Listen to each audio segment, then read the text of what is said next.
say. They say. Yeah, I'm curious. So, where'd you get your certification through? I got it through an organization out of Canada. Yeah. Yeah. Oh, what type of organization? What's the Uh, name of it? it's an online organization. One of that offers the courses to get your certification. Mm-hmm. All Yeah. right. Cool. Personal and life coach. Very good. And we will go from there. So, what? Tell me about yourself a little bit. What was? Who are you, Wayne? I am an author, as I said before, a certified life, career, and relationship coach, writer, content maker. I am a father of two sons, married, living in Tennessee, and a big picture thinker. Nice. Very good. I like that. And what motivated you to get into life? And what motivated you to get into coaching? Well, see, I've done probably about 60 podcasts, umpteen number of radio live talk shows, and that question came up quite a bit. Do you offer coaching? Mm. Well, at some point I did not. I said, well, All right. Welcome in to Vision Pros Live with Jackson Callum. I'm your show host. We will be doing interviews for visionary entrepreneurs and guest leaders who are building fantastic visions out there.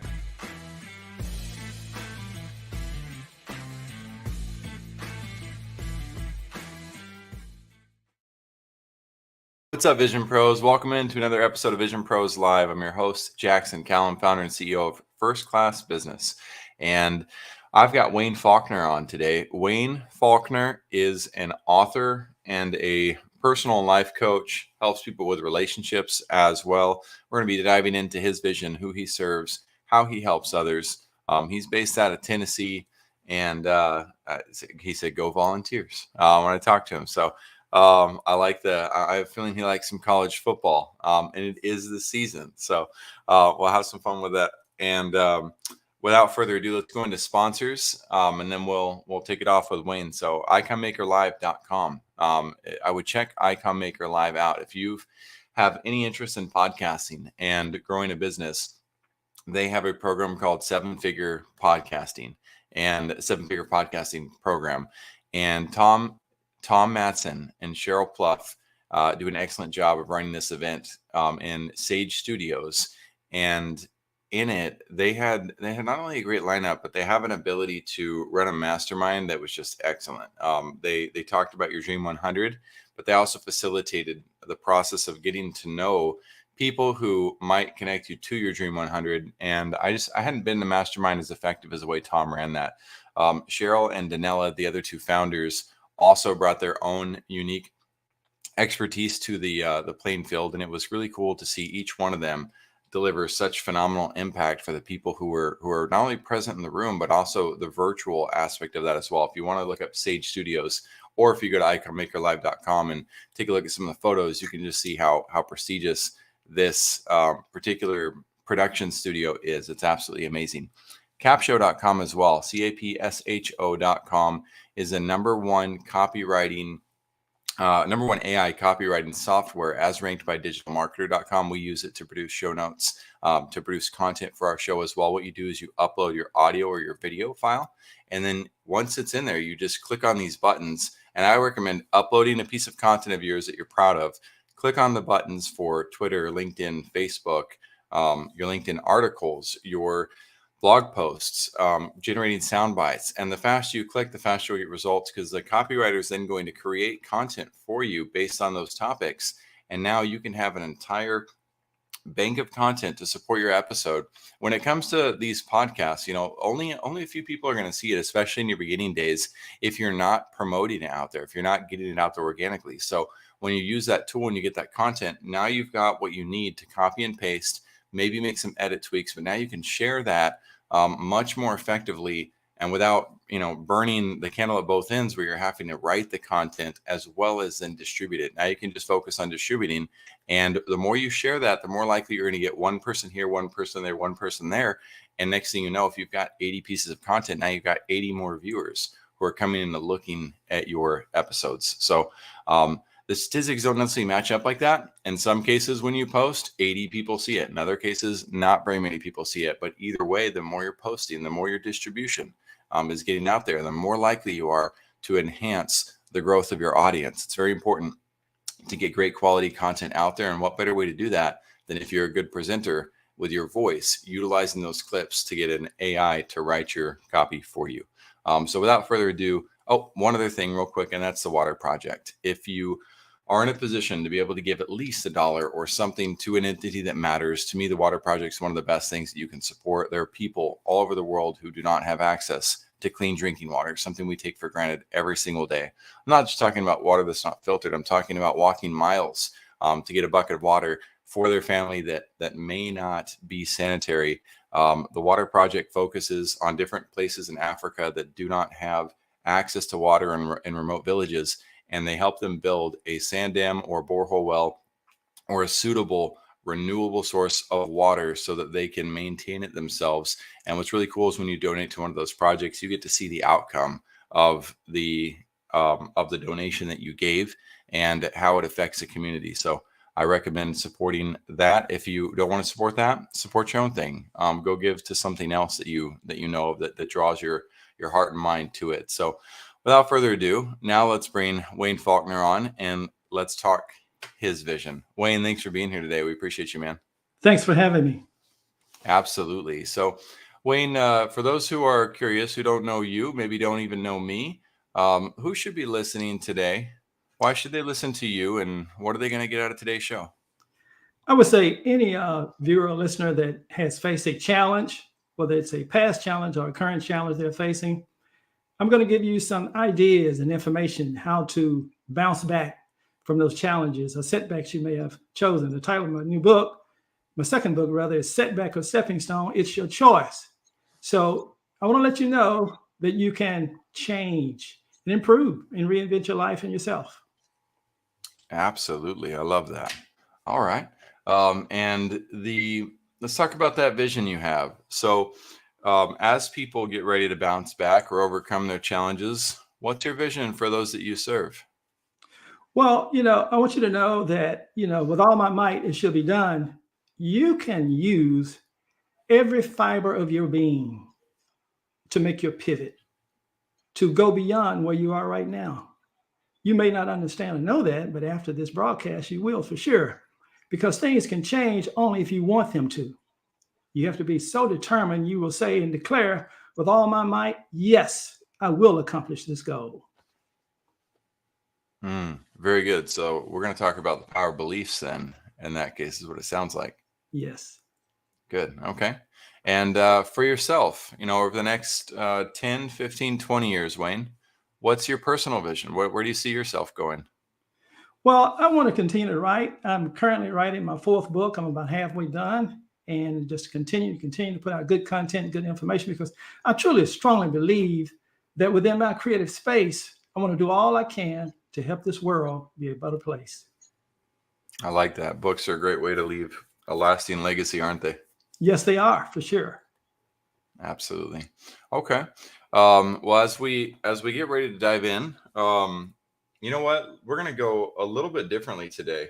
I want to make sure that we fulfill on this promise and have the opportunity to. So let's dive right into those people who are facing challenges and have a need to bounce back. What can, and by the way, guys, Wayne is also let me pull this off the screen and give you guys a little bit of a look into what Wayne has to offer. Let's see here. Normally I have my trusty sidekick here to help me display these. We're going to go right over to thinkcreatesuccess.com. This is one of his websites about igniting your path to personal transformation and success. You can check out what he has going on over here. And Think to Create Success, Unlocking Your Potential with TCS Coaching. And then he's got his books on Amazon. This is one of his books, How to Think and Create Success. So as we look over these, Wayne, go ahead. Let's talk about bouncing back and overcoming those challenges. Well, in Western culture, we are somewhat obsessed with perfection. And Yes. in doing so, inevitably, it always leads to a fear of failure. There's no perfection in life, Yeah. and there's no failure. We only live, learn, and grow. Your Or- past is never a mistake if you learn from it. Yes, mm, there are things to be learned from every situation, positive and negative, good or bad. We can learn and grow and pivot and go beyond from where we are now. Even though we may be standing seemingly in front of a brick wall, we may think in the midst of the hurricane of the challenge or the setback. But one thing for sure is a setback is never permanent. Never make a permanent decision for a temporary event. Life changes. Yes, it does. yeah. Okay. Well, I love what you said there. Perfection leads to failure. And you're right. We do have a society. I used to be very, very into perfection. I would have never come on a podcast, a business podcast wearing a hat. I would have never felt comfortable saying going to a page on the fly without a sidekick. And that is so poignant what you said about, again, once when you have that expectation to be perfect and you're still not going to fulfill on it, No, you're going no. to be stuck with a sense of disappointment with almost everything that you do. Yeah. And you're It's not going a to, way to live. absolutely, you're going to go down the road of self sabotage because, you, like you said before, you have an expectation that's not humanly possible to do. You can't be perfect. In fact, if you were perfect in this world in which we live, you could not exist here. You would be annoyed by everything you saw and heard and experienced. Mm, And others would be annoyed with you because of your perfection. So things are just as they should be. yes. Okay. And you have this testimonial on here, Teresa Leah. And Teresa Leah says, they pulled no punches and they helped me. I was stuck. Do you mind talking a little bit about that situation, that experience with Teresa? You don't have to reveal anything personal about her, but I was very caught by the term, they pulled no punches.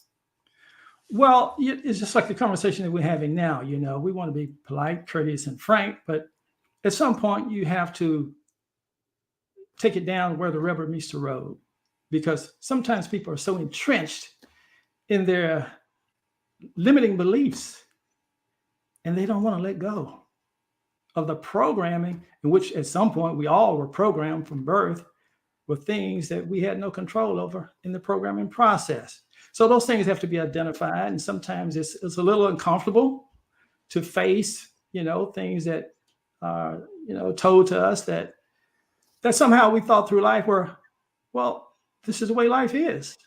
This is the way all my friends are. We all think like this. Aha, that is the problem. Yeah. Yeah, I got you on that. Okay. And I think one of the things Teresa's alluding to is just having that entity that will tell you straight up, Yes. like be clear about what needs to be overcome, not beat around the bush. And that can be hard to do when you're not working with somebody who, like you said, is able to be gentle, Mhm. delicate in the process, but again, maintain that clarity. So I appreciate that. Now let's talk. Let's shift gears completely here. Wayne, what's your worst business experience ever? What's the worst experience you've had in business? The worst business experience I've had ever is theft. Theft. Ooh. Yes, I had an online scammer that stole about $150,000 from me back in 2021. Oh my. Yeah, it was an investment venture. And this person came online pretending to be someone with the organization who I was trying to inquire information from to resolve a problem that I had with the situation. And I thought I was talking to a person with the actual company, the firm, but this person was a total scammer and imposter. So they got a hold to some very confidential information and committed theft. And hey, life goes on. Wow. Yeah, that's the biggest personal amount of money. I've heard, um, I've heard of 80,000, but 150. Yeah, Oh a my lot. goodness. What did you do? What was that like? Like, Well, did the just FBI get involved at that level, or? pardon me. Well, I asked because I have a relative who spent $80,000 on an RV that didn't exist Mm. online, and Oh, they went to the authorities. The authorities said they couldn't really help them. They tried to go to the FBI. They got told the FBI doesn't get involved unless the case is more than $100,000. yeah. Um, at which point they can get involved. At least that's what they said. Mhm. What did you try to do to recoup this? Well, it was nothing that could be done because I am a cryptocurrency investor. And Ah, I'm teaching a cryptocurrency class now online this month. And what I tell my students is it's a total unregulated environment, unlike stock investing, which you mhm, have laws and stipulations that are upheld by the Securities Exchange Commission, the SEC. But in cryptocurrency, there's no such governing body. So right. everything is right off the cuff, either it It's works high or it risk. doesn't. Yeah, there's nobody you can refer your complaint to.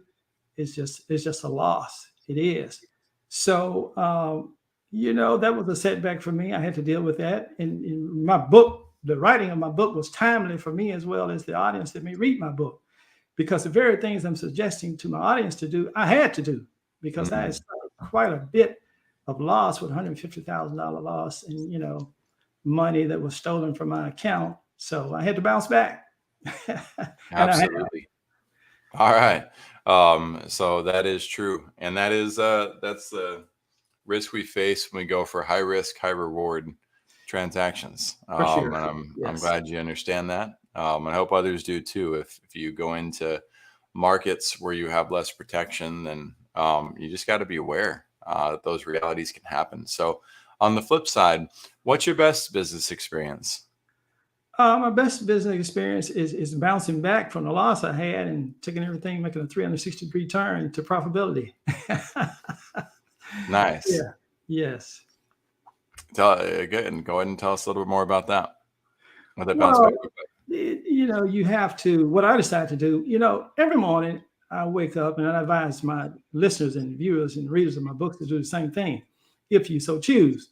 And that is, I always ask myself, what is it that I do not know? Now, fill in the blank, I would pick an area. Okay. What is it I do not know about cryptocurrency investing? So that's going to give me the wherewithal and the motivation and the inspiration to start out on a road of discovery, to do deep dive learning, researching, because it's evident there's more than you can imagine that you don't know. So until you make up your mind you're going to discover, you don't know what you don't know. Okay. Yes. So you can pick any area. What do I do not know about relationships? What do I do not know about business? What do I do not know about community relations, human relations? It just on and on. You can fill in the blank with everything you want, but that question is so powerful to ask yourself. What is it that I do not know? We are creatures that think we know it all. Yeah. And it's simply not true. It's not Until you true. become self-aware, we have that feeling. Um, I think I had an extra dose of that. My family calls me Bo Wayne. Uh-huh. So at 4 years old, right, I got my shirt on.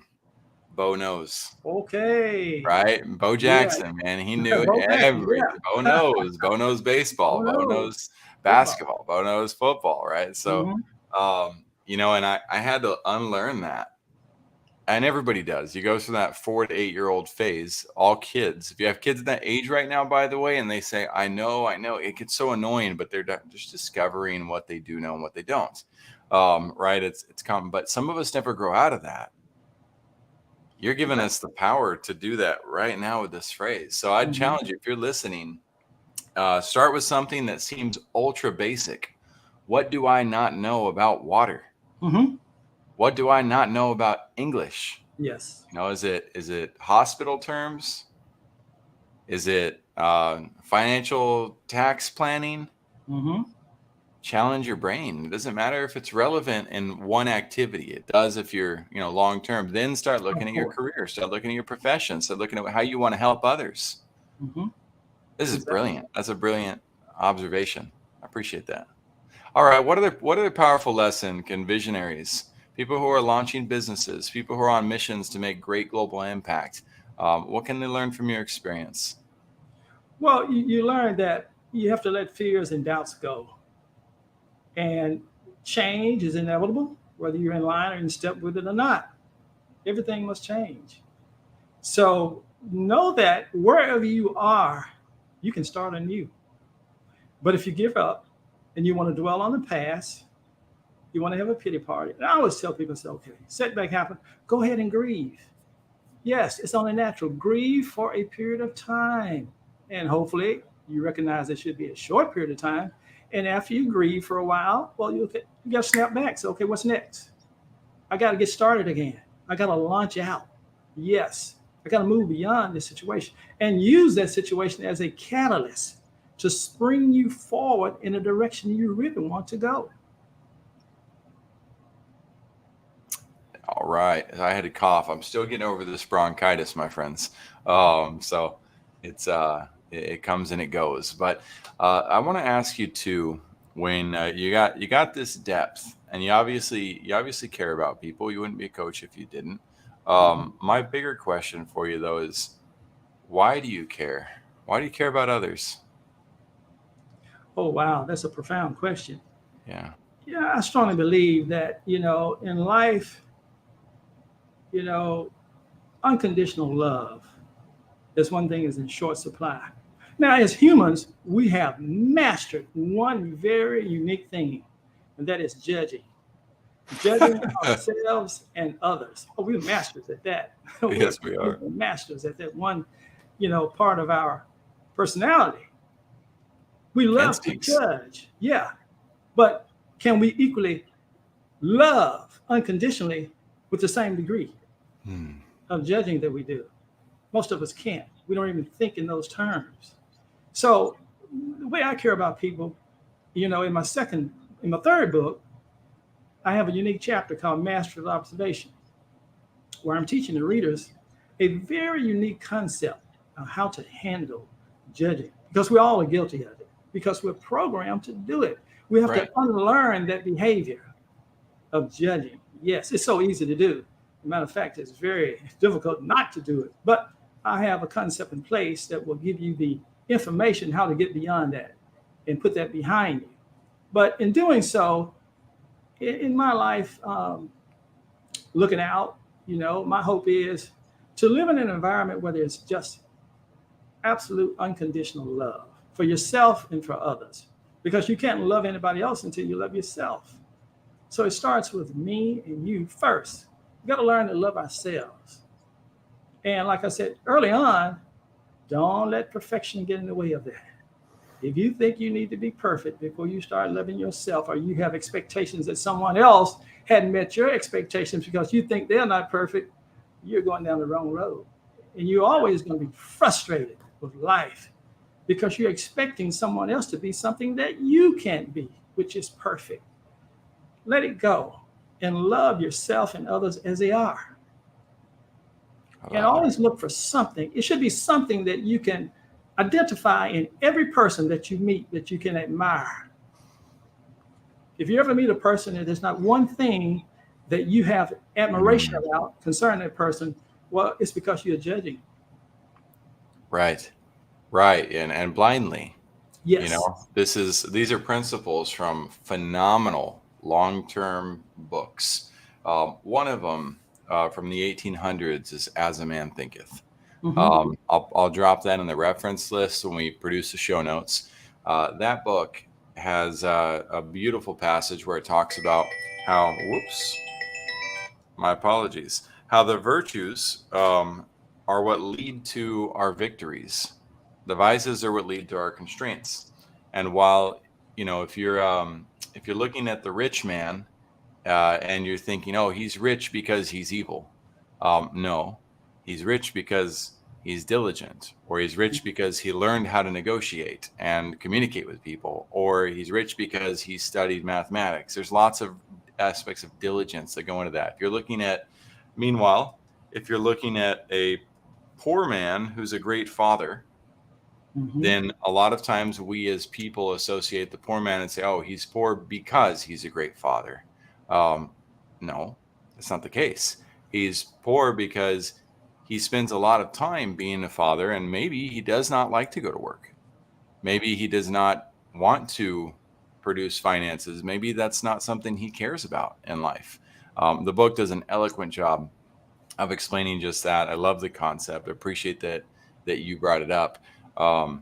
And back to that judgment aspect, we as babies, we're so vulnerable. We have to judge.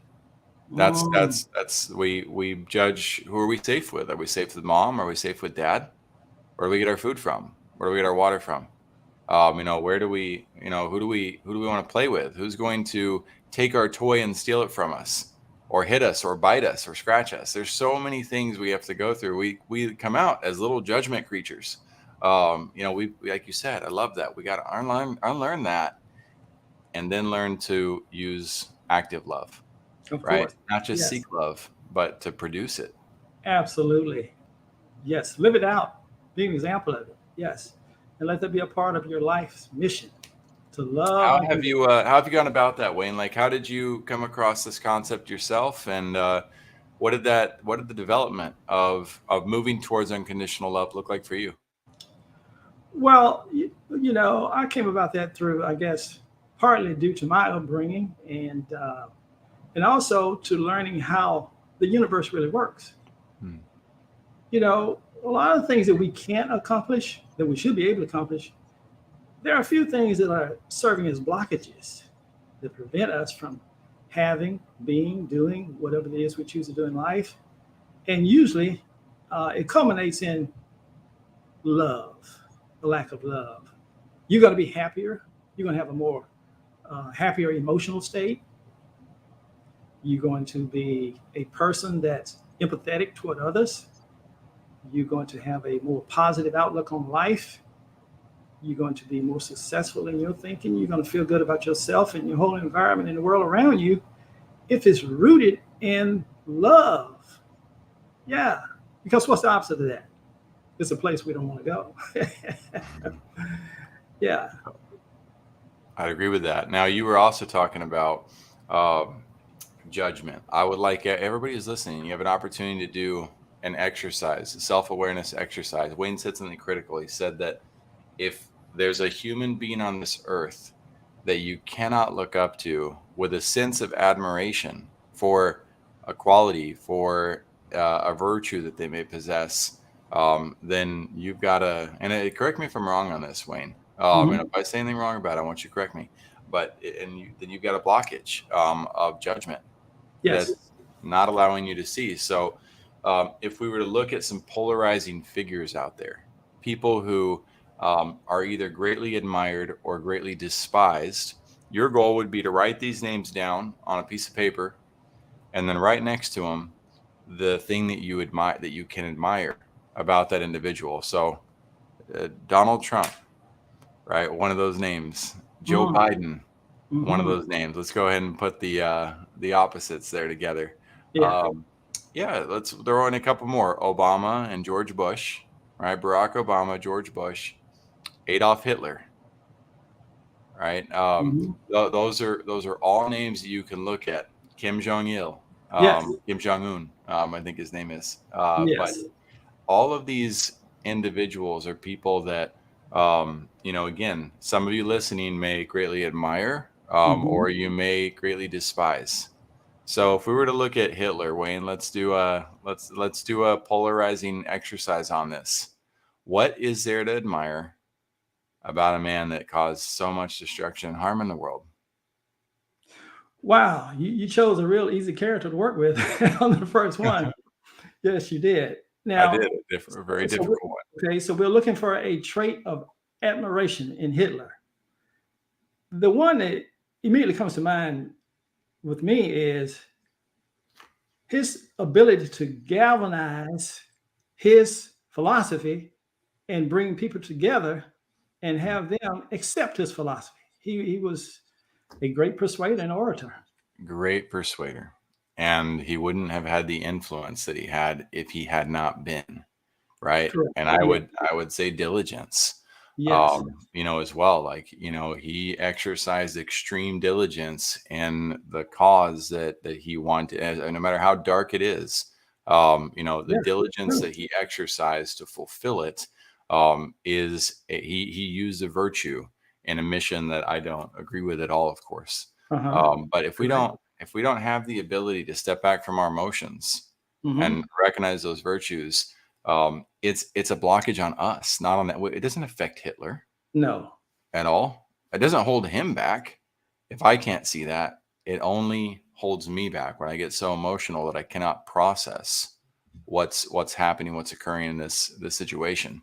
The good news is I don't think you're going to face many Adolf Hitlers in your life, that you have to come across. But can you do the same exercise with people who've offended you, or people who you do have to deal with on a daily basis? So Wayne, what are some of the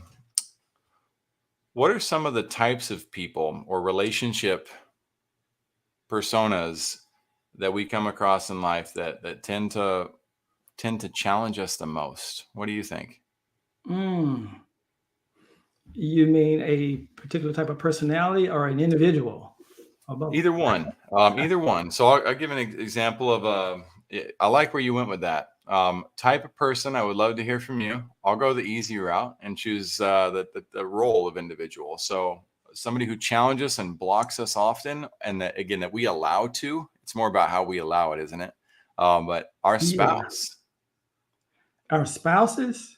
Sometimes we blame our spouses, and put them in the position of block, or our ex-spouse. In my case, right? We might say, Ah, "Oh, they're always causing problems." Like that's a very easy thing to jump to. I see a lot of the divorce world yeah. jump in and express extreme judgment on their ex instead of handling it appropriately. So we're going to unpack that in a minute. But what types of persons, or what other role comes to mind?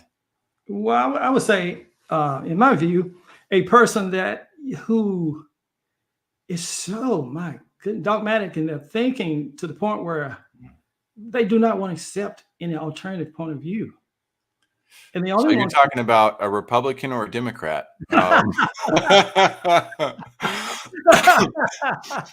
Very good comment there. Yeah, seems like I'm describing both for sure, but someone, individual that, like I said before, who wants to argue and debate for arguing and debate's sake, just to say, I want to accept your point of view because I want to let you prove that I am wrong.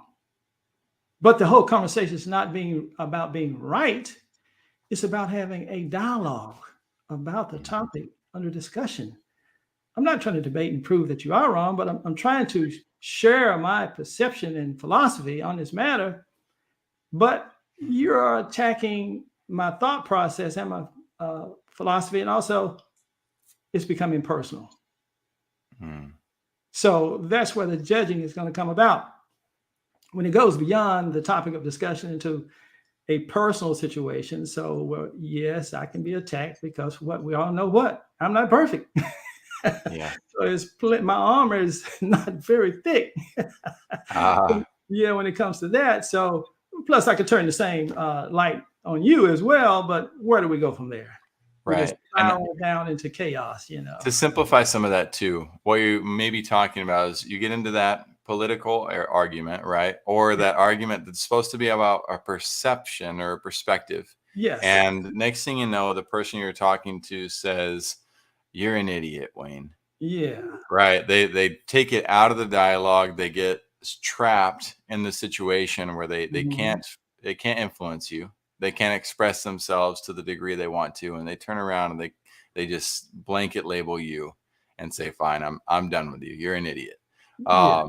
And now you have an opportunity to judge as Mm. well, the Correct. way they have, and say, "Well, you're an idiot," or "Fine, whatever," and get mad and hold that. Or you have an opportunity to face that challenge with new tools. What are a couple things one can do in that situation to prevent adding fuel to the fire and creating more chaos or disruption? Well, the first thing I would say is do not take anything that they say as personal, because when it gets personal, that means that they have nothing philosophical more to add to the conversation. Ah. They have run out of their ammunition. So the last thing is to throw a brick at you, man. So Well said. Well said. yeah. The So last resort is the yeah, yes, I like that. yeah, right. So do not take it personal, and calm your head, prevail, and stay calm and stay true to who you are and what you believe, and leave it as is. After that, they say we agree to disagree, and I love you. You see it going right back to unconditional love, even though we are not anywhere near, a compromise on this. But at the end, I love you, you love me. Let's shake hands and go eat lunch. I love that. Maybe be careful saying the I love you thing to your ex-spouse, Oh, especially if you're present with their current spouse. Maybe be really careful with that choice. But there are yeah, ways you can express that I without would agree. using the word. But I Yeah. like that analogy of the brick. It reminds me of the old saying, pushing somebody's buttons, right? Yes. Yeah. And I remember this scene in this kids Pixar movie called Inside Out. And you get to see inside the little girl's head, and when the anger thing goes off, or they just, it just starts slamming all the buttons in the kid's brain, and that's why the kid's panicking, right? And when you push somebody else's button, when somebody's pushing your buttons, like you said, it's like throwing that brick. Yeah. They may just be grasping at straws, trying to make something stick, trying to make something hurt you. And like you said, it's because they've run out of philosophy. They have nothing. They have no more power. Yes. And what a tragedy to then turn around and attack somebody who has lost complete control and lost power. Yes. Absolutely. Oh, you taught me a lot right there. I appreciate that, Wayne. Oh man. All right. Well, we're a little bit early, but there's two things we could do. We could either wrap up early, or actually, there's three things. If you have something that you specifically would like to talk about, the stage is yours, and I'll just ask some questions about whatever that is. Or we could dive into how do we go towards developing this unconditional love that you talk about. Okay, I have a choice. You have choice. Yeah, I'm going to select a chapter out of my book, out of my second book. Excellent. And it starts on page 27. It's 27. And which book is this? The second book, Setback or Stepping Stone. It's your choice. Setback or Stepping Stone. It's your choice. Got it. Go ahead. Yes. And the title is called 20 Million Millionaires. 20 million millionaires? Yes, because in last year, in the year 2022, it was stated that this country had 20 million millionaires. And I thought about that very deeply. I said, okay, 20 million. That's a big number. That's more than I would have thought of, for sure. I says, okay, what's relevant about that?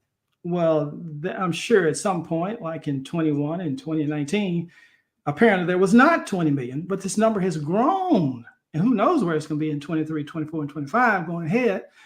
So the point I'm making is this is a continuation of a process. And what is this process? How are we developing so many millionaires in this country? So after giving some deep thought and meditation, I come to this conclusion. This is my take on that. All of us are taught how to be millionaires in 3rd and 4th and 5th grade. That's the secret. And we totally miss it. Matter of fact, I spent 22 years in the field of education and 17 years in corporate America as a manager. And in 3rd and 4th and 5th grade, every child is taught how to become a millionaire. In fact, the teachers themselves are teaching this. They're not millionaires. They're teaching content and a philosophy that they can't use to create $1 million in their own lives. Because very uniquely, after 5th grade and on up the ladder of education, usually we're steered away from becoming a millionaire. And the reason for that is We get so determined and locked into the job or the career. And we leave behind those secrets that are taught in third and fourth, fifth grade. In third grade, there are 4 math facts that are taught: addition, subtraction, division, and multiplication. Only one of those math facts has the ability to make you a millionaire. Only one. You have any idea which one it is? Multiplication, I'll guess on that. Multiplication. That's it. When I was a kid growing up in third grade, my grandmother, who raised me, my grandmother and grandfather, my grandmother, every day after school, she made sure that I would take that multiplication chart and study it. I had to study and report in to her what I knew, what I didn't know. And I had no idea why, other than she wanted me to be a good achiever and do well in school. But in real life, she did me the greatest favor because I found out the secret for creating wealth. It's through the law of multiplication. For an example, if you had a kid and you says, okay, you come by and do chores for me, I'm going to give you $2. You come back again, you give him another 2. Well, that's $4. Yeah, you're accumulating some wealth, some money as a kid, but it's such a slow, drawn out process. Okay. And the human life expectancy does not allow us to live long enough to create wealth, substantial wealth, through addition, subtraction, and division. It just doesn't happen. Mm-hmm. So on the subtraction part, if the kid gets up to $4 and he comes by on the third time to do chores for me, and I said, you know what? You have $4 now. Would you mind giving 2 of them back to me? Well, you're back where you started from. If I asked for 4 back, you're back to 0. So you didn't make any progress financially. Okay, let's get to division. Let's say he's come by a number of times. He's gotten up to $8. And I says, okay, how many friends you have? I got 3. Give all of your friends $2 each. Now you're back to 2. And division in our society where we live is the payment of taxes, all kinds of fees and expenses. Your money is being divided up in so many smaller parts. You can accumulate and grow wealthy. But multiplication, here we go. Now, when the kids come by and I said, today I'm gonna multiply your money. What do you mean, sir? Every time I pay you, I'm gonna give you times that amount. So we start out with $2. You come by the next time to do chores, I'm gonna give you 2 more, that's 4. All right, you come by the next time, you got 4, I'm gonna give you 2 times that, that's 8. Exponentially, your money is growing through multiplication. So if you move into investing, as I detail in this chapter, if you buy a $5 stock, you buy 100 shares, that's $500 you've spent. And each one of those shares gain and increase up to $20 each. Well, you got 100 times 20. Now, that's $2,000.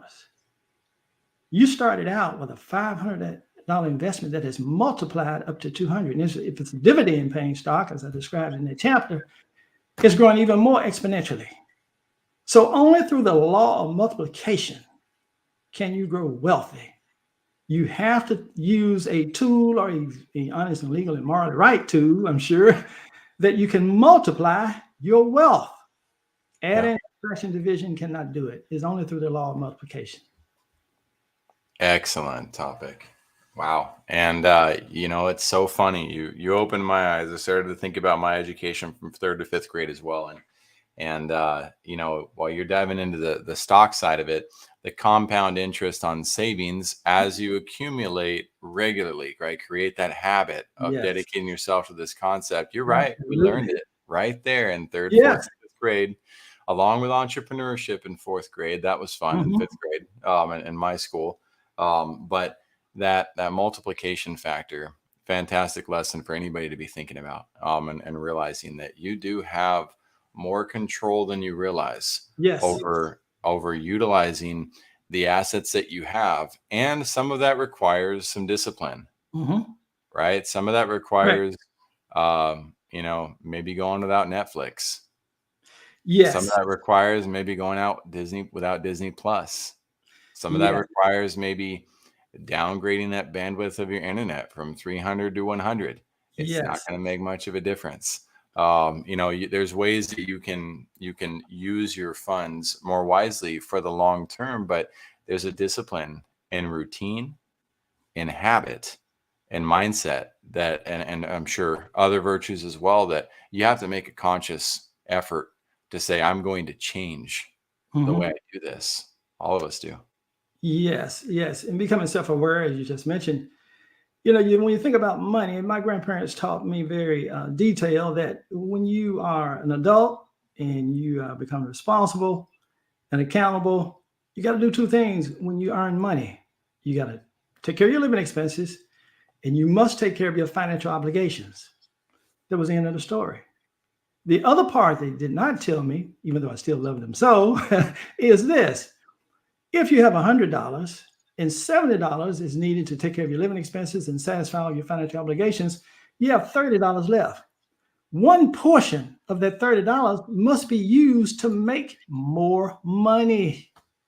You can only work 8 hours a day, and maybe a little bit extended in overtime, but you got to have rest, recreation time, family time. But if a portion of that $30 that was not needed for obligations and your financial well-being, your expenses rather, use a portion of that to make more money. That's what they're investing in multiplication part. Warren Buffett said it best. He says, when you're asleep, if your money is not making money for you, you're going to die broke.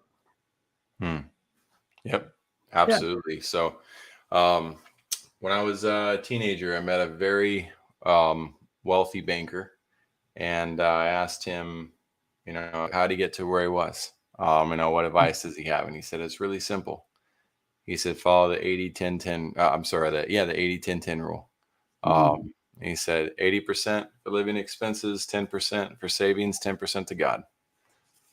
Wow. Okay. Obviously, this ties back to one of the concepts Wayne's already taught us. And I'm going to go back to it. What is it that I do not know about savings? Right? Yeah. That's your homework. Go listen to that, Vision Pros. If you're inspired to do so, it's a great opportunity to say, what is it that I do not know about saving strategies and how to save? The more you learn, the more you can learn. Wayne, this is a delight. Where can people reach out to you at? Okay, you can reach out to me at info@thinkcreatesuccess.com. That's info@thinkcreatesuccess.com.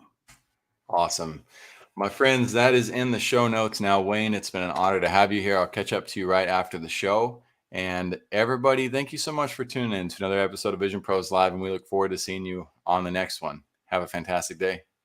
Thank you for being here today. I'm really happy that you tuned in to Vision Pros Live. I'm looking forward to seeing your reactions as these episodes continue to move forward. This is going to get more and more fun. We'll have more and more engagement as well. We'll invite people to participate in the show. And thank you for giving us your time and attention. Have an excellent time building out